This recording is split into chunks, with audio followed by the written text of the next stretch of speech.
Hello dear students, welcome to the another video tutorial of the histology, and in last lecture we have studied the muscular tissue, the first type, the skeletal muscular tissue or the voluntary muscular tissue, or it also named as the unstriped voluntary skeletal or muscle tissue.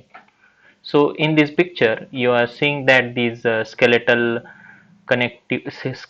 muscular tissue, which is zoomed out to for the better understanding, and I have put some brackets uh, to understand the. We have seen their structures, but these sarcolemma, the outer covering, and sarcoplasmic reticulum, it is the sheath-like structures which is based on the that particular stripe of these the myofibrils, and each one myofibril is get divided uh, into this particular by means of this particular type of the thick filaments and the thin filaments. So in today's lecture, we are going to focus on the second type of the muscle tissue, that is the smooth muscles, and third type of the muscle tissue, that is the cardiac muscles. So let's start with our today's session. And as you can see, the smooth muscles uh, are the type of muscle tissue which is used by various systems to apply pressure on the vessels, that means your arteries and veins and your organs. Okay, so the smooth muscle is composed of the sheet or strands of a smooth muscle cells, and these cells have fibers of actin and myosin. As previous we have seen, the two types of the proteins are present in the muscle. The same actin and myosin are present here also, but their elasticity, their structure, or their rigidity are somewhat lost in this particular type of the smooth muscles, and these run through the cell and are supported by means of a frame network of the other proteins. So the several supportive protein network is also there to support this type of the smooth muscles. Okay, that may be the intermediate filaments or the several connective tissues what we have seen in the previous lectures, that all are getting supported by these smooth muscles, or smooth muscles also get supported by means of these interconnecting uh, tissues and other type of the muscles too. So the smooth muscles contract under a certain stimuli as ATP is fed by for use by the myosin. So as we have seen that the ATP production is there in these muscle system, and that ATP is used as a by the myosin to contract or to the relaxed state. The amount of ATP released in dependence on the intensity of the stimuli, which allow the smooth muscle to have a graded contraction as opposed to the on or off his contractions of this particular type of the skeletal muscles.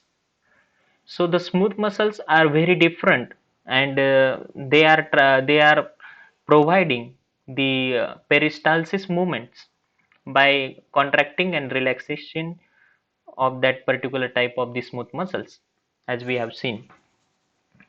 And these particular type of the smooth muscle structure, how they are look like, and what are they are composed of, we are going to see now. The smooth muscle structure, the smooth muscle tissue is unlike a skeletal or a cardiac tissues, but this is not like the cardiac tissues or the skeletal tissues. So this does not have clearly defined that the striations is visible on the cells. So this is because smooth muscle cells are organized in a different way than other muscle cells. Okay, so the actin and the myosin filament in smooth muscles are arranged in the stacked pattern. Okay, across the cell. The stacked pattern means what? The your stairs of your house. We called that is in Marathi, that is Jina. The how that these stairs of that your house are arranged by means of one upon another. So likewise, these actin and myosin filament are arranged in the smooth muscles, and their contraction and the relaxation by means of the horizontal, not very horizontal or vertical, but they are contracting and relaxing by means of the diagonal way. Okay, and this diagonal way contraction and relaxation produces the peristalsis movement, and this is helpful for the our intestine or the our esophagus or our stomach, where these smooth muscle structures are present to do the activity known as the peristalsis. In the skeletal and the cardiac muscles, the actin filament are attached to the Z plates, and which hold many actin filaments and show up as a dark bands and the microscope. So in microscope, the dark bands, which are many actin filaments which is attached to the Z plates. In the smooth muscles, the certain actin and myosin fibers are arranged and angles to each other as they are run through the cell. This can be seen in the image shown in the next slide. Okay, so this is the structure of these smooth muscles. As you can see, this is taken from this section of our stomach, and the intestinal or the stomach walls are very much in abundance of these smooth muscles, and the nucleus is arranged by one pair cell, and this nucleus is centrally located, as you can see, and these smooth muscle cells are elongated and having a very specific structure uh, by means of their this particular type of the um, property. So these smooth muscles, the are elongated structures, and when they are in relaxed state, as you can see, the nucleus is situated in the center.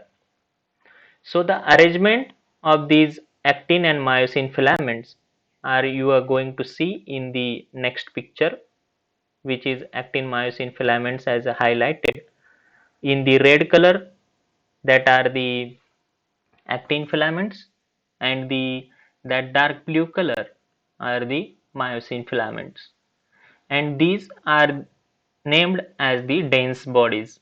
Okay, so the dense bodies are the actin filament, and they are attached to that particular Z line known as the attachment to the wall, and uncontracted state, these are very in relaxed state, and these are look like the stacked stairs.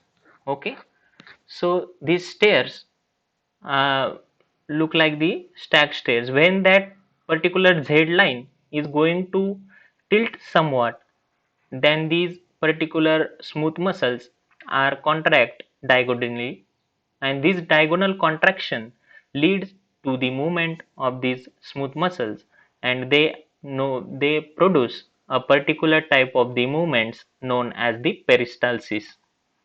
So they contract diagonally, and their arrangement of these actin and myosin filaments is somewhat like zigzag way, and they contract diagonally.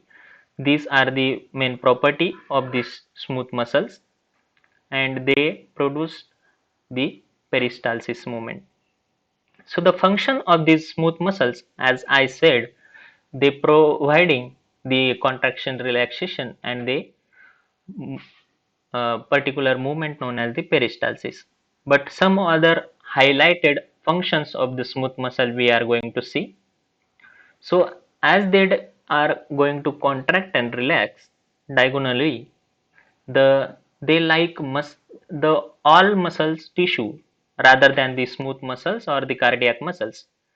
The skeletal muscles are somewhat, they are rigid, they are tough, and their parallel contraction and relaxation leads to numerous rigidity. So these muscle tissues, that is the smooth muscle tissues, the function of the smooth muscle is to contract like the all skeletal muscles. But there are some important differences in how these smooth muscles contracts compared to the other type of the muscles. In skeletal muscles, a single form the somatic nervous system. So this somatic nervous system is transverse to the muscles. Transverse means they are arranged diagonally, and where it stimulates organelles in the muscle cells to release the calcium. So we know that the where the contraction happens, the calcium release at the our at the our genetically the these um, a particular type of the muscles, and this releasing of this calcium leads to the contraction, and the gain of the calcium is ultimately resulted into the relaxation of these muscles. So the transverse uh, type of the arrangement of the smooth muscles in these actin and myosin filaments, where it stimulates organelles in the muscle cells to release calcium. So the calcium causes a protein to detach from actin. So that protein is detached from the actin leads to myosin is quickly bind to the opening on the actin. So since there was always available ATP, the myosin uses it to quickly contract the cell. So these quick contraction and relaxation of this peristalsis movement lead by means of the releasing the calcium ions, and these calcium ions are utilized by means of these ATPase known as the of the myosin, and these peristalsis movement uh, occur rapidly. So the locations of these smooth muscles, where they are located, one example I have uh, already told you that they are present in this our digestive system or these our stomach. So these are the specialized function of a contracting for a long periods, and hold that the force is uh, why smooth muscles has been adapted to many areas of the body, and smooth muscles lies many part of the circulatory system, that is our arteries and veins, the digestive system, our esophagus, our stomach, our duodenum, our small intestine, our large intestine. These all are made up of these smooth muscles, and it is even responsible for the raising the hairs on your arm. So the hairs on your arm are also raised from this particular type of the smooth muscles. So in the circulatory system, smooth muscle plays a vital role in maintaining the controlling the blood pressure. So the blood pressure is controlled by this particular type of the smooth muscles, hence they are present in the our arterial system. and flow of this oxygen throughout the body is controlled by the smooth muscles, while the majority of the pressure is applied by the heart. Every vein and the artery is lined with these smooth muscles, and these small muscles can contract to apply pressure to the system or they relax to allow more blood to flow from this particular arterial system. And tests have shown in some cases that these smooth muscles are stimulated by the presence or absence of the oxygen, and they can modify the veins to prove enough oxygen when it is low in our body. So the phenomena is known as the peristalsis, and this peristalsis is responsible for the moving food through the many twists and the turns of the our digestive tract or the our digestive gut. So we are moving towards the third main type of these particular muscle tissues, namely as the cardiac muscles. So the heart is the pump that keeps blood circulating throughout the body, and thereby the transports of the nutrients, breakdown products, and antibodies, hormones, and the gases to uh, from the tissue. Okay, and the heart consists mostly of the muscles, the myocardial cells. These are the particular or the specialized cells which are only formed, and these myocardial cells together form the cardiac muscles. So these are the specialized muscles which are only present in the heart, and collectively they term as the myocardium. When the singular cell is known as the myocardial cell, and the many cells forming tissues, and that many cells are the plural word for that are the myocardium, and they myocardium are arranged in a way that set apart from other type of the muscles. So they are different from the other type of the muscle. They may be the smooth muscle or these um particular skeletal muscles. So these myocardial muscles are very much diverse and different from these particular two type of the muscle tissues.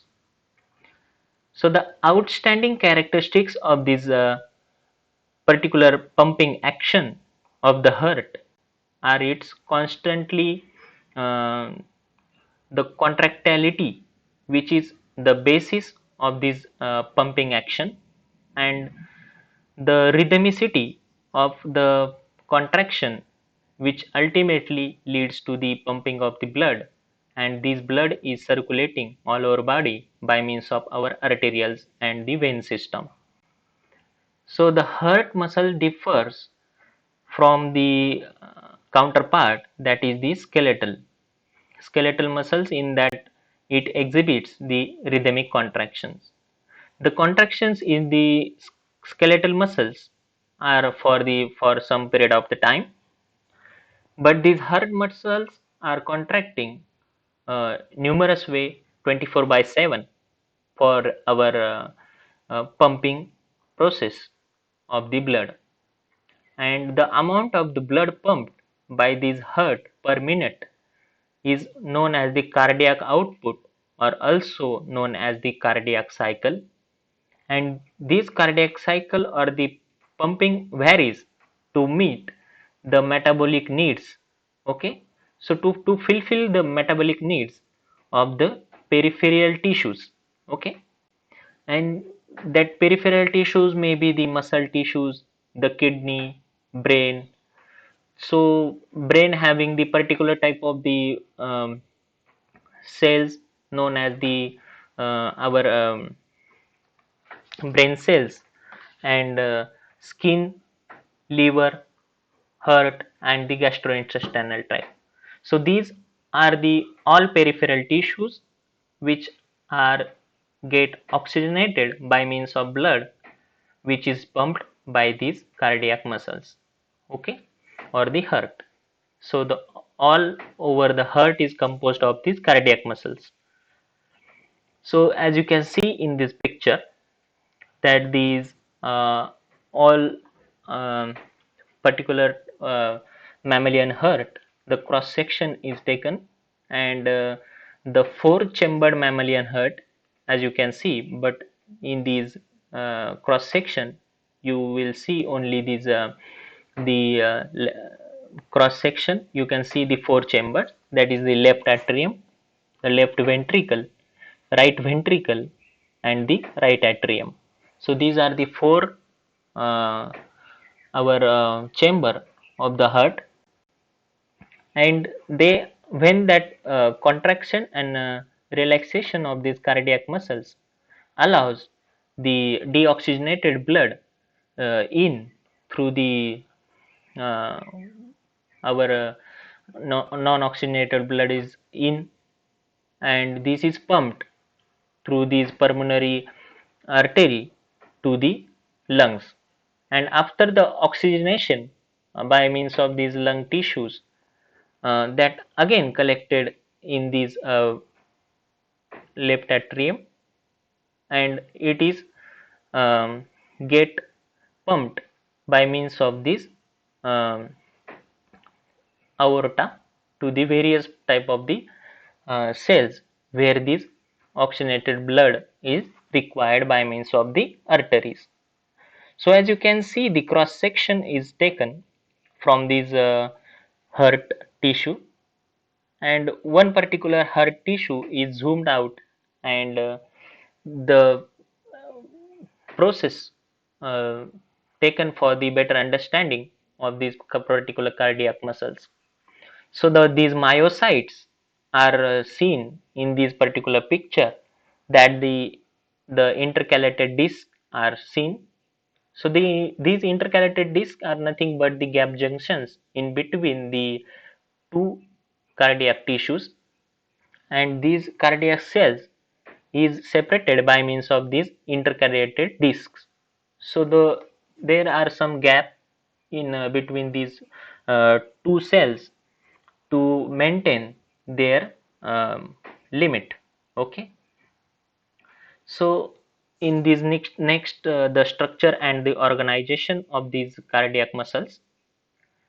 So the heart is a network of highly branched cardiac cells in 110 micrometer in length and 15 micrometer in the width, so which are connected end to end by the intercalated disc. So as I said, the intercalated disc are the gap junctions in between the two cells. So the cells are organized into layer of a myocardial tissue that are wrapped around the chambers of the heart, and the contraction of the individual heart cells produce the force of a shortening in these bands, and with a restaurant this decrease in these heart chamber and size and the consequent junctions, so the consequent ejections of this blood into the pulmonary and the systematic vesicles. So the systemic vesicles again they contracted, and these uh, pulmonary veins are the only veins which are having the oxygenated blood, and they are pumped out by means of the aorta. And the thick myosin, as I said, the myosin filament are the thick filament, also known as the dark band, and the actin filaments are the thin filaments, also known as the light bands. So the thick and thin uh, protein filaments are arranged into contractile units that are the sarcomere extending from the Z line to the Z line. We have seen the one sarcomere is of the in between the two Z lines. So that have the characteristics or the cross strain pattern similar to the that seen in the skeletal muscles. So as you can see in this picture that the one particular label diagram of the cardiac cells are seen. They have the muscle cells in between the one or two intercalated discs, and these muscle cells having the centrally placed nuclei, and these nuclei are these striations or the striations in between these one intercalated disc and the other intercalated disc are the cells of these muscle cells of the cardiac tissue. And as you can see in this the second picture, that is the 400x zoomed the tissue or the cross section of the cardiac muscle. As you can see the centrally placed nuclei, this is the structure of histologically important of the cardiac muscles. So centrally placed nuclei, you can see the striations, that means the gap in between the two muscles, you can see in the whitish color. Okay, and the intercalated disc, that is the gap junctions in between the two particular type of the cardiac cells, you can see in this particular picture. So we are going to stop here. Hope you have understand the smooth muscles and the cardiac muscles. So we are ending here the muscles, and we are shifting towards the our next tissue type, that is the nervous tissue type, in the next lecture. So stay tuned. Thank you. We are going to stop here.